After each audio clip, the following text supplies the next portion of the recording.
Dear student, ਪਹਿਲਾਂ ਅਸੀਂ ਗੁਰਦਿਆਲ ਸਿੰਘ ਜੀ ਦੀ ਰਚਨਾ novel ਮੜੀ ਦਾ ਦੀਵਾ ਦੇ ਕਾਂਡ ਨੰਬਰ 9 ਦੇ ਪੇਜ ਨੰਬਰ 73 ਦੀ ਰੀਡਿੰਗ ਕਰ ਚੁੱਕੇ ਹਾਂ ਅਤੇ ਅੱਜ ਅਸੀਂ ਪੇਜ ਨੰਬਰ 74 ਤੇ 75 ਦੀ ਰੀਡਿੰਗ ਕਰਨੀ ਹੈ। ਪਰ ਸਭ ਤੋਂ ਪਹਿਲਾਂ ਮੈਂ ਤੁਹਾਨੂੰ ਜੋ ਅਸੀਂ ਪੇਜ ਨੰਬਰ 73 ਪੜ੍ਹ ਚੁੱਕੇ ਹਾਂ ਉਸ ਸੰਬੰਧੀ ਸੰਖੇਪ ਵਿੱਚ ਜਾਣਕਾਰੀ ਦੇਵਾਂਗੀ।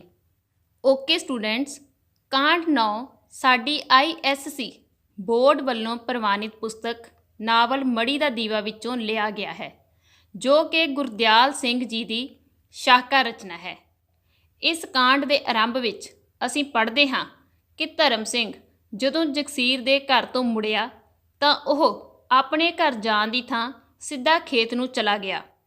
ਉਸਨੇ ਖੇਤ ਜਾ ਕੇ ਟਾਹਲੀ ਛਾਂਗ ਦੇ ਮਜ਼ਦੂਰਾਂ ਨੂੰ ਸਾਰੀ ਗੱਲ ਪੁੱਛੀ। ਉਸ ਸਮੇਂ ਮਜ਼ਦੂਰਾਂ ਨੇ ਉਸ ਨੂੰ ਦੱਸਿਆ ਕਿ ਭੰਤਾ ਮੰਡੀ ਵਾਲੇ ਸ਼ਾਹਾਂ ਨਾਲ ਟਾਹਲੀ ਦਾ ਸੌਦਾ ਕਰ ਆਇਆ ਸੀ।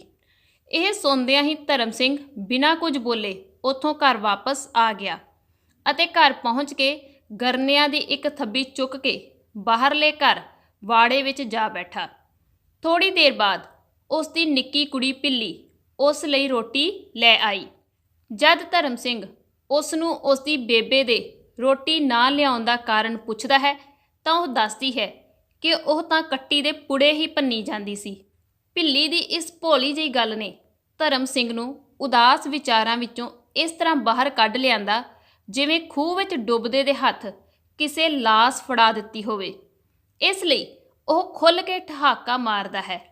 ਇਸ ਉਪਰੰਤ ਪਿੱਲੀ ਉਸ ਨੂੰ ਆਸੇ-ਪਾਸੇ ਸ਼ੱਕ ਭਰੀਆਂ ਨਜ਼ਰਾਂ ਨਾਲ ਤੱਕਦਿਆਂ ਦੱਸਦੀ ਹੈ ਕਿ ਬੇਬੇ ਤੇ ਭੰਤਾ ਪਰਸੋਂ ਹੌਲੀ-ਹੌਲੀ ਗੱਲਾਂ ਕਰਦੇ ਸਨ ਅਤੇ ਬੇਬੇ ਭੰਤੇ ਨੂੰ ਆਖਦੀ ਸੀ ਕਿ ਉਹ ਆਪਣੇ ਪਿਓ ਤੋਂ ਜ਼ਮੀਨ ਵੰਡਾ ਕੇ ਅੱਡ ਹੋ ਜਾਵੇ, ਨਹੀਂ ਤਾਂ ਉਸਨੇ ਸਾਰੀ ਲੋਕਾਂ ਨੂੰ ਖੁਆ ਦੇਣੀ ਹੈ।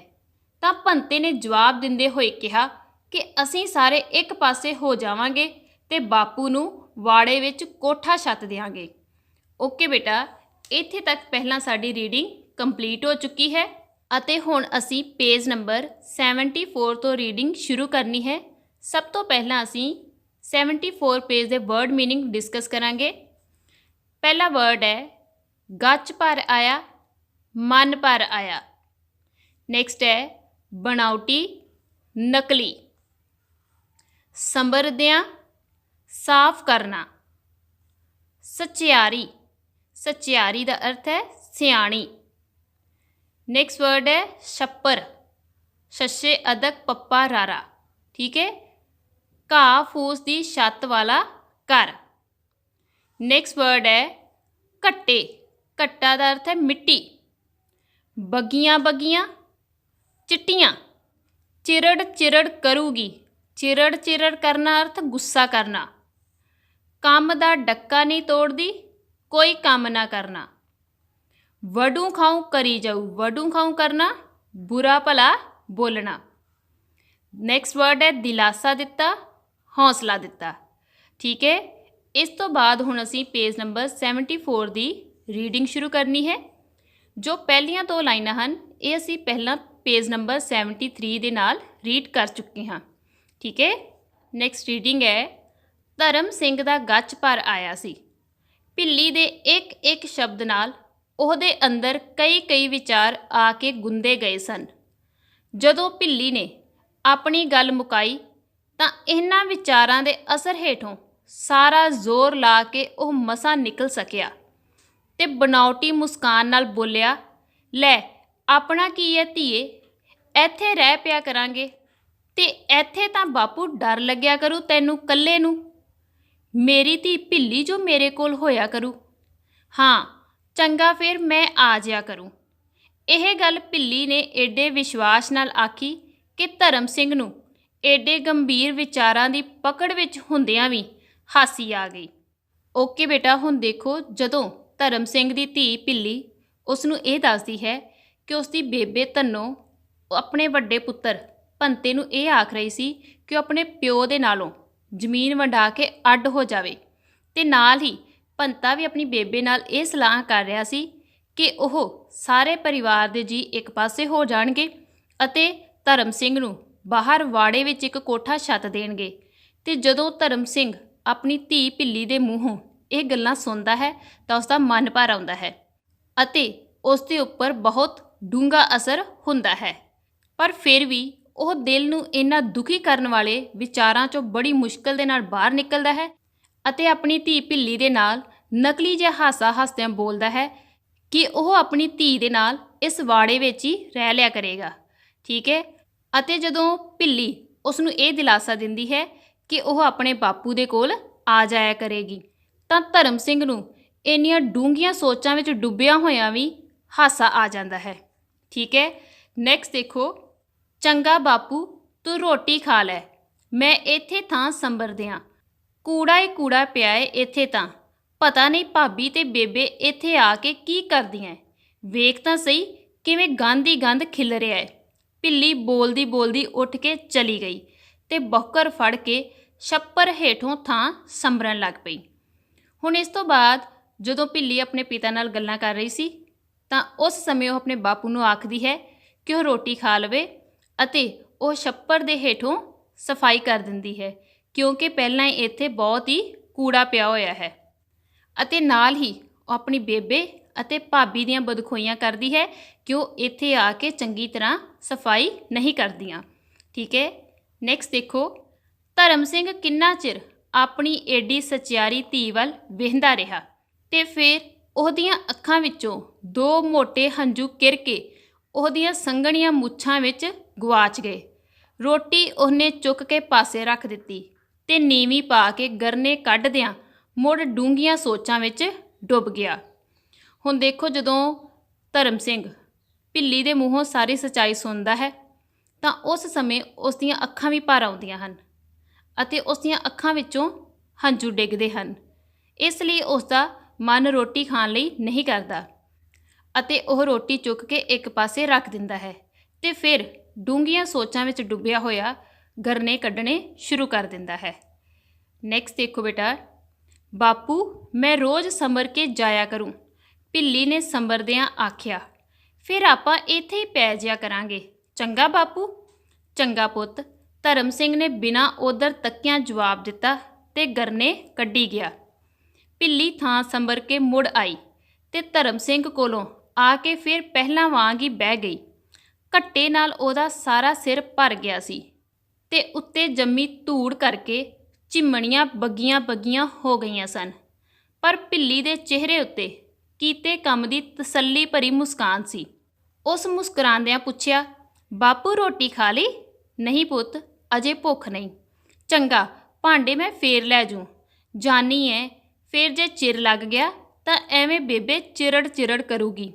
ਦੇਖੀ ਬਾਪੂ, ਆਪ ਤਾਂ ਕੰਮ ਦਾ ਡੱਕਾ ਨਹੀਂ ਤੋੜਦੀ, ਜਾਂ ਭਾਬੀ ਨੂੰ ਆਕੜ ਆਕੜ ਪਈ ਜਾਊ ਜਾਂ ਮੈਨੂੰ ਵਢੂ ਖਾਊ ਕਰੀ ਜਾਊ। ਮੈਂ ਬਾਪੂ ਭਲਾ ਕਿਹੜੇ ਵੇਲੇ ਸਕੂਲ ਜਾਵਾਂ, ਕਿਹੜੇ ਵੇਲੇ ਕੰਮ ਕਰਾਂ?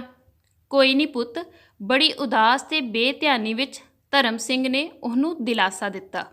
ਇਸ ਤਰ੍ਹਾਂ ਜਦੋਂ ਢਿੱਲੀ ਆਪਣੇ ਬਾਪੂ ਨੂੰ ਇਹ ਆਖਦੀ ਹੈ ਕਿ ਉਹ ਹਰ ਰੋਜ਼ ਆ ਕੇ ਇੱਥੋਂ ਥਾਂ ਸੰਭਰ ਜਾਇਆ ਕਰੇਗੀ, ਠੀਕ ਹੈ, ਤਾਂ ਧਰਮ ਸਿੰਘ ਉਸ ਦੀ ਗੱਲ ਦਾ ਜਵਾਬ ਦਿੰਦਾ ਹੈ ਪਰ ਉਸ ਦੇ ਨਾਲ ਅੱਖਾਂ ਨਹੀਂ ਮਿਲਾਉਂਦਾ ਕਿਉਂਕਿ ਉਸ ਦੀਆਂ ਅੱਖਾਂ ਭਰੀਆਂ ਹੋਈਆਂ ਸਨ। ਅਤੇ ਜਦੋਂ ਢਿੱਲੀ ਥਾਂ ਸੰਭਰ ਕੇ ਵਾਪਸ ਆਉਂਦੀ ਹੈ ਤਾਂ ਉਸ ਸਮੇਂ ਉਸ ਦਾ ਸਾਰਾ ਸਿਰ ਘੱਟੇ ਮਿੱਟੀ ਨਾਲ ਭਰ ਗਿਆ ਸੀ ਤੇ ਇੱਥੋਂ ਤੱਕ ਕਿ ਉਸ ਦੀਆਂ ਅੱਖਾਂ ਦੀਆਂ ਜੋ ਚਿਮਣੀਆਂ ਸਨ ਉਹ ਵੀ ਘੱਟੇ ਦੇ ਨਾਲ ਬੱਗੀਆਂ ਬੱਗੀਆਂ ਭਾਵ ਕਿ ਚਿੱਟੀਆਂ ਚਿੱਟੀਆਂ ਹੋ ਗਈਆਂ ਸਨ।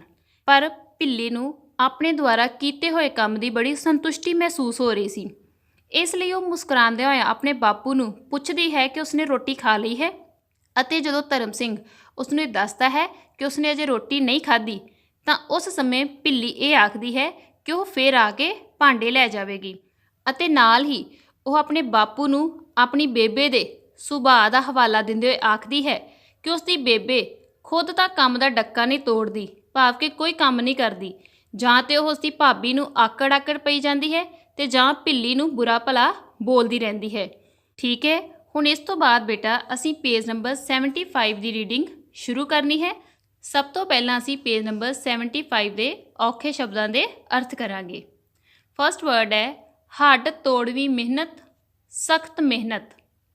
ਨੈਕਸਟ ਹੈ ਖੱਟੀ ਸੋਭਾ, ਕਮਾਈ ਹੋਈ ਇੱਜ਼ਤ। ਨੈਕਸਟ ਹੈ ਹੋਕਰਾ ਮਾਰਿਆ, ਉੱਚੀ ਆਵਾਜ਼ ਦਿੱਤੀ। ਗੁੱਸਾ ਪੀ ਗਿਆ, ਅੰਦਰੋਂ ਅੰਦਰੀ ਗੁੱਸਾ ਬਰਦਾਸ਼ਤ ਕਰਨਾ।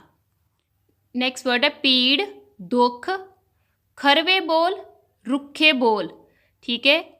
ਹੁਣ ਇਸ ਤੋਂ ਬਾਅਦ ਦੇਖੋ 75 ਪੇਜ ਤੇ ਜੋ ਫਸਟ ਪੈਰਾ ਹੈ ਉਸ ਦੀ ਇੱਕ ਲਾਈਨ 74 ਪੇਜ ਤੇ ਹੈ।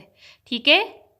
ਭਿੱਲੀ ਦੇ ਘਰ ਨੂੰ ਮੁੜਨ ਪਿੱਛੋਂ ਧਰਮ ਸਿੰਘ ਦੇ ਮਨ ਵਿੱਚ ਵਿਚਾਰਾਂ ਦਾ ਇੱਕ ਸੰਘਰਸ਼ ਛਿੜ ਪਿਆ।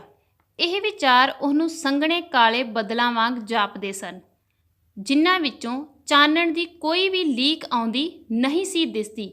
ਤੇ ਇਸ ਹਨੇਰ ਘੁੱਪ ਵਿੱਚ ਧਰਮ ਸਿੰਘ ਦੀ ਸਾਰੀ ਉਮਰ ਦੀ ਹੱਡ ਤੋੜਵੀਂ ਮਿਹਨਤ ਤੇ ਖੱਟੀ ਸੋਭਾ ਗੁਆਚਦੀ ਜਾਪਦੀ ਸੀ। ਹੁਣ ਦੇਖੋ ਬੇਟਾ, ਇੱਥੇ ਦੱਸਿਆ ਗਿਆ ਹੈ ਕਿ ਜਦੋਂ ਭਿੱਲੀ ਵਾਪਸ ਘਰ ਚਲੇ ਜਾਂਦੀ ਹੈ ਤਾਂ ਉਸ ਸਮੇਂ ਧਰਮ ਸਿੰਘ ਦੇ ਮਨ ਵਿੱਚ ਵਿਚਾਰਾਂ ਦਾ ਸੰਘਰਸ਼ ਛਿੜ ਪੈਂਦਾ ਹੈ। ਭਾਵ ਕਿ ਉਸ ਦੇ ਮਨ ਵਿੱਚ ਕਈ ਵਿਚਾਰ ਪੈਦਾ ਹੁੰਦੇ ਹਨ ਤੇ ਇਹ ਵਿਚਾਰ ਉਸ ਨੂੰ ਸੰਘਣੇ ਕਾਲੇ ਬੱਦਲਾਂ ਵਾਂਗ ਜਾਪਦੇ ਹਨ ਕਿ ਕਈ ਬੁਰੇ ਵਿਚਾਰ ਉਸ ਦੇ ਮਨ ਵਿੱਚ ਆਉਂਦੇ ਹਨ, ਜਿਨ੍ਹਾਂ ਵਿੱਚੋਂ ਚਾਨਣ ਦੀ ਕੋਈ ਲੀਕ ਆਉਂਦੀ ਨਹੀਂ ਸੀ ਦਿਸਦੀ। ਉਸ ਨੂੰ ਕਿਤਿਓਂ ਕੋਈ ਉਮੀਦ ਨਜ਼ਰ ਨਹੀਂ ਆ ਰਹੀ ਸੀ ਅਤੇ ਇਹ ਸੋਚਾਂ ਸੋਚਦਿਆਂ ਹੀ ਉਸ ਦੇ ਮਨ ਵਿੱਚ ਖਿਆਲ ਆਉਂਦਾ ਹੈ ਕਿ ਉਸਨੇ ਸਾਰੀ ਉਮਰ ਸਖਤ ਮਿਹਨਤ ਕੀਤੀ ਹੈ, ਇੱਜ਼ਤ ਕਮਾਈ ਹੈ, ਪਰ ਹੁਣ ਉਸ ਨੂੰ ਇਹ ਮਹਿਸੂਸ ਹੋ ਰਿਹਾ ਸੀ ਕਿ ਉਸ ਦੀ ਕਮਾਈ ਹੋਈ ਇੱਜ਼ਤ ਮਿੱਟੀ ਵਿੱਚ ਰੁਲ ਜਾਵੇਗੀ। ਠੀਕ ਹੈ। ਨੈਕਸਟ ਦੇਖੋ, ਇਹਨਾਂ ਡੂੰਘੀਆਂ ਸੋਚਾਂ ਵਿੱਚ ਡੁੱਬਿਆ ਉਹ ਆਥਣ ਤਾਈਂ ਬਾਹਰਲੇ ਘਰ ਬੈਠਾ ਗਰਨੇ ਕੱਢਦਾ ਰਿਹਾ ਤੇ ਤਕੜੇ ਸੋਤੇ ਹੋਏ ਜਦੋਂ ਘਰ ਮੁੜਿਆ ਤਾਂ ਸਾਰੇ ਪਕਾ ਖਾ ਕੇ ਪੈ ਗਏ ਸਨ। ਉਸ ਦਰਵਾਜ਼ੇ ਦੇ ਬੂਹੇ ਦਾ ਕੁੰਡਾ ਖੜਕਾਇਆ ਤਾਂ ਪਿਛਲੇ ਅੰਦਰੋਂ ਪਿਆਂ ਹੀ ਧੰਨੋ ਨੇ ਹੋਕਰਾ ਮਾਰਿਆ, ਕੁੰਡਾ ਅੰਦਰ ਦੀ ਹੱਥ ਪਾ ਕੇ ਖੋਲ੍ਹ ਲੈ, ਮੰਜਾ ਤੇਰਾ ਇੱਥੇ ਦਰਵਾਜ਼ੇ 'ਚ ਡਾਇਆ ਪਿਆ ਏ। ਏਡੀ ਛੇਤੀ ਇੰਜ ਪਾਸੇ ਪਰਤ ਜਾਣਗੇ, ਧਰਮ ਸਿੰਘ ਨੂੰ ਇਹ ਖਿਆਲ ਨਹੀਂ ਸੀ ਆਇਆ। ਉਹਦਾ ਉਦਾਸ ਚਿੱਤ ਇੱਕ ਵਾਰ ਗੁੱਸੇ ਨਾਲ ਭੜਕਿਆ, ਪਰ ਫਿਰ ਸਿਆਣਪ ਸੋਚ ਕੇ ਉਹ ਗੁੱਸਾ ਪੀ ਗਿਆ। ਇਸ ਤਰ੍ਹਾਂ ਡੂੰਘੀਆਂ ਸੋਚਾਂ ਵਿੱਚ ਡੁੱਬਿਆ ਹੋਇਆ ਧਰਮ ਸਿੰਘ ਆਥਣ ਤੱਕ ਬਾਹਰਲੇ ਘਰ ਬੈਠਾ ਹੀ ਗਰਨੇ ਕੱਢਦਾ ਰਹਿੰਦਾ ਹੈ ਅਤੇ ਜਦੋਂ ਤਕੜੇ ਸੋਤੇ ਹੋਏ ਘਰ ਜਾਂਦਾ ਹੈ ਤਾਂ ਉਹ ਵੇਖਦਾ ਹੈ ਕਿ ਪਰਿਵਾਰ ਦੇ ਸਾਰੇ ਜੀਅ ਪਕਾ ਖਾ ਕੇ ਲੰਮੇ ਪੈ ਗਏ ਸਨ ਅਤੇ ਜਦੋਂ ਉਹ ਬੂਹੇ ਦਾ ਕੁੰਡਾ ਖੜਕਾਉਂਦਾ ਹੈ ਤਾਂ ਉਸਦੀ ਪਤਨੀ ਧੰਨੋ ਬੂਹਾ ਖੋਲ੍ਹਣ ਨਹੀਂ ਆਉਂਦੀ, ਬਲਕਿ ਅੰਦਰੋਂ ਹੀ ਉੱਚੀ ਸਾਰੀ ਆਵਾਜ਼ ਦਿੰਦੀ ਹੈ ਕਿ ਉਹ ਕੁੰਡਾ ਅੰਦਰ ਦੇ ਹੱਥ ਪਾ ਕੇ ਖੋਲ੍ਹ ਲਵੇ ਤੇ ਨਾਲ ਹੀ ਇਹ ਆਖਦੀ ਹੈ ਕਿ ਮੰਜਾ ਇੱਥੇ ਦਰਵਾਜ਼ੇ 'ਚ ਹੀ ਡਾਇਆ ਪਿਆ ਹੈ। ਠੀਕ ਹੈ। ਇਹ ਵੇਖ ਕੇ ਧਰਮ ਸਿੰਘ ਸੋਚਦਾ ਹੈ ਕਿ ਉਸਨੇ ਕਦੀ ਇਹ ਸੋਚਿਆ ਵੀ ਨਹੀਂ ਸੀ ਕਿ ਪਰਿਵਾਰ ਦੇ ਸਾਰੇ ਜੀਅ ਇਸ ਤਰ੍ਹਾਂ ਬਦਲ ਜਾਣਗੇ। ਇੱਕ ਵਾਰ ਤਾਂ ਉਸ ਨੂੰ ਬਹੁਤ ਗੁੱਸਾ ਆਉਂਦਾ ਹੈ, ਪਰ ਫਿਰ ਉਹ ਸਮਝਦਾਰੀ ਤੋਂ ਕੰਮ ਲੈਂਦਿਆਂ ਹੋਇਆਂ ਆਪਣਾ ਗੁੱਸਾ ਅੰਦਰੋਂ ਹੀ ਅੰਦਰ ਪੀ ਜਾਂਦਾ ਹੈ। ਠੀਕ ਹੈ। ਨੈਕਸਟ ਦੇਖੋ, ਤਖਤਿਆਂ ਵਿੱਚੋਂ ਦੀ ਹੱਥ ਪਾ ਕੇ ਉਸ ਕੁੰਡਾ ਖੋਲ੍ਹਿਆ। ਹਨੇਰਾ ਹੋਣ ਕਰਕੇ ਉਹਨੂੰ ਅੰਦਰ ਕੁਝ ਵੀ ਨਹੀਂ ਸੀ ਦਿਸ ਰਿਹਾ। ਤੱਕ ਨਾਲ ਹੀ ਟੋਹ ਟਾ ਕੇ ਆਪਣੇ ਮੰਜੇ ਤਾਈਂ ਅੱਪੜ ਗਿਆ। ਜੇ ਰੋਟੀ ਖਾਣੀ ਹੈ ਤਾਂ ਇੱਥੇ ਹਾਰੀ 'ਚ ਰੱਖੀ ਪਈ ਹੈ। ਉਹਨੇ ਪਹਿਲਾਂ ਵਾਂਗ ਅੰਦਰੋਂ ਧੰਨੋ ਦੀ ਰੁੱਖੀ ਆਵਾਜ਼ ਸੁਣੀ, ਪਰ ਕੋਈ ਜਵਾਬ ਦਿੱਤੇ ਬਿਨਾਂ ਉਹ ਮੰਜੇ 'ਤੇ ਪੈ ਗਿਆ। ਹੁਣ ਦੇਖੋ ਬੇਟਾ, ਧਰਮ ਸਿੰਘ ਜੋ ਦਰਵਾਜ਼ੇ ਦੇ ਤਖਤੇ ਸਨ ਉਹਨਾਂ ਵਿੱਚੋਂ ਦੀ ਆਪ ਹੀ ਹੱਥ ਪਾ ਕੇ ਕੁੰਡਾ ਖੋਲ੍ਹਦਾ ਹੈ ਤੇ ਕਾਫੀ ਹਨੇਰਾ ਸੀ, ਪਰ ਫਿਰ ਵੀ ਉਹ ਟੋਹ ਟਾ ਕੇ ਆਪਣੇ ਮੰਜੇ ਤੱਕ ਪਹੁੰਚ ਜਾਂਦਾ ਹੈ। ਉਸ ਸਮੇਂ ਧੰਨੋ ਫਿਰ ਰੁੱਖੀ ਆਵਾਜ਼ ਨਾਲ ਆਖਦੀ ਹੈ ਕਿ ਜੇਕਰ ਉਸਨੇ ਰੋਟੀ ਖਾਣੀ ਹੈ ਤੇ ਇੱਥੇ ਹਾਰੀ 'ਚ ਰੱਖੀ ਪਈ ਹੈ। ਠੀਕ ਹੈ। ਨੈਕਸਟ ਦੇਖੋ, ਅੱਜ ਇਹ ਸਾਰਾ ਕੁਝ ਇੰਨਾ ਕਿਵੇਂ ਬਦਲ ਗਿਆ। ਬੜੀ ਪੀੜ ਨਾਲ ਧਰਮ ਸਿੰਘ ਨੇ ਸੋਚਿਆ ਤੇ ਉਹਨੂੰ ਆਪਣਾ ਸਿਰ ਘੁੱਟਿਆ ਤੇ ਅੱਖਾਂ ਥੱਕੀਆਂ ਹੋਈਆਂ ਜਾਪੀਆਂ। ਇੱਕ ਬਿੰਦ ਹੋਰ ਖਿਆਲ ਆਇਆ, ਜੇ ਭੰਤੇ ਦੇ ਹਿੱਸੇ ਦੀ ਜ਼ਮੀਨ ਦੇ ਕੇ ਉਹਨੂੰ ਅੱਡ ਕਰ ਦਿਆਂ, ਪਰ ਪਿੰਡ ਵਿੱਚ ਏਡੀ ਆਪਣੀ ਇੱਜ਼ਤ ਦਾ ਖਿਆਲ ਕਰਕੇ ਉਹਨੂੰ ਇਹ ਖਿਆਲ ਬੜਾ ਹੀ ਓਪਰਾ ਜਾਪਿਆ। ਲੋਕ ਕੀ ਆਖਣਗੇ, ਪਹਿਲਾਂ ਪੁੱਤ ਨੂੰ ਮੋਹਰੀ ਬਣਾਤਾ, ਹੁਣ ਛਿੱਤਰੀ ਦਾਲ ਵੰਡੀ ਦੀ ਹੈ। ਫਿਟੇ ਮੂੰਹ ਅਜਿਹੀ ਘਰ ਵੱਖਰੀ ਦੇ। ਫਿਰ ਇਹਨਾਂ ਵਹਿਣਾਂ ਵਿੱਚੋਂ ਉਹ ਕਿਵੇਂ ਵੀ ਆਪਣੇ ਆਪ ਨੂੰ ਨਾ ਕੱਢ ਸਕਿਆ। ਅੱਧੀ ਰਾਤ ਤੋਂ ਮਗਰੋਂ ਤਾਈਂ ਉਹਨੂੰ ਨੀਂਦ ਨਾ ਆਈ। ਜਦੋਂ ਉਹ ਪਾਸਾ ਪਰਤਦਾ, ਧੰਨੋ ਦੇ ਖਰਵੇ ਬੋਲ ਜਿਵੇਂ ਰੋੜਿਆਂ ਵਾਂਗ ਉਹਦੀਆਂ ਵੱਖੀਆਂ ਵਿੱਚ ਚੁੱਭਦੇ। ਹੁਣ ਦੇਖੋ ਬੇਟਾ, ਜਦੋਂ ਧਰਮ ਸਿੰਘ ਘਰ ਆ ਜਾਂਦਾ ਹੈ ਤਾਂ ਮੰਜੇ 'ਤੇ ਲੰਮੇ ਪਿਆ ਸੋਚਦਾ ਹੈ ਕਿ ਉਸਨੇ ਕਦੇ ਸੋਚਿਆ ਨਹੀਂ ਸੀ ਕਿ ਇੱਕ ਦਿਨ ਦੇ ਵਿੱਚ ਹੀ ਇੰਨਾ ਕੁਝ ਬਦਲ ਜਾਵੇਗਾ। ਇਹ ਸੋਚਾਂ ਸੋਚਦਿਆਂ ਉਸਨੂੰ ਆਪਣਾ ਸਿਰ ਬੜਾ ਭਾਰਾ ਜਿਹਾ ਅਤੇ ਅੱਖਾਂ ਥੱਕੀਆਂ ਹੋਈਆਂ ਮਹਿਸੂਸ ਹੁੰਦੀਆਂ ਨੇ। ਫਿਰ ਇੱਕ ਪਲ ਹੀ ਉਸਦੇ ਮਨ ਵਿੱਚ ਖਿਆਲ ਆਉਂਦਾ ਹੈ ਕਿ ਉਹ ਆਪਣੇ ਪੁੱਤਰ ਭੰਤੇ ਨੂੰ ਉਸਦੇ ਹਿੱਸੇ ਦੀ ਜ਼ਮੀਨ ਦੇ ਕੇ ਅੱਡ ਕਰ ਦੇਵੇਗਾ। ਪਰ ਫਿਰ ਉਹ ਪਿੰਡ ਵਿੱਚ ਆਪਣੀ ਬਣੀ ਹੋਈ ਇੱਜ਼ਤ ਬਾਰੇ ਸੋਚਦਾ ਹੈ ਕਿ ਲੋਕ ਕੀ ਆਖਣਗੇ। ਪਹਿਲਾਂ ਪੁੱਤ ਨੂੰ ਮੋਹਰੀ ਬਣਾ ਦਿੱਤਾ, ਭਾਵ ਕਿ ਪਹਿਲਾਂ ਪੁੱਤਰ ਨੂੰ ਕਰਤਾ ਧਰਤਾ ਬਣਾ ਕੇ ਅੱਗੇ ਲਾਇਆ ਸੀ ਤੇ ਹੁਣ ਛਿੱਤਰੀ ਦਾਲ ਵੰਡੀ ਦੀ ਹੈ ਕਿ ਹੁਣ ਘਰ ਵਿੱਚ ਉਹ ਕਲੇਸ਼ ਪਾ ਕੇ ਉਸ ਨੂੰ ਵੱਖ ਕਰੇਗਾ ਕਿ ਹੁਣ ਉਸ ਕੋਲ ਆਪਣੇ ਪੁੱਤਰ ਦੀਆਂ ਗੱਲਾਂ ਹੀ ਬਰਦਾਸ਼ਤ ਨਹੀਂ ਹੁੰਦੀਆਂ। ਠੀਕ ਹੈ, ਇਸ ਤਰ੍ਹਾਂ ਉਹ ਕਾਫੀ ਸਮੇਂ ਤੱਕ ਆਪਣੇ ਆਪ ਨੂੰ ਇਹਨਾਂ ਵਿਚਾਰਾਂ ਵਿੱਚੋਂ ਬਾਹਰ ਨਹੀਂ ਕੱਢ ਪਾਉਂਦਾ।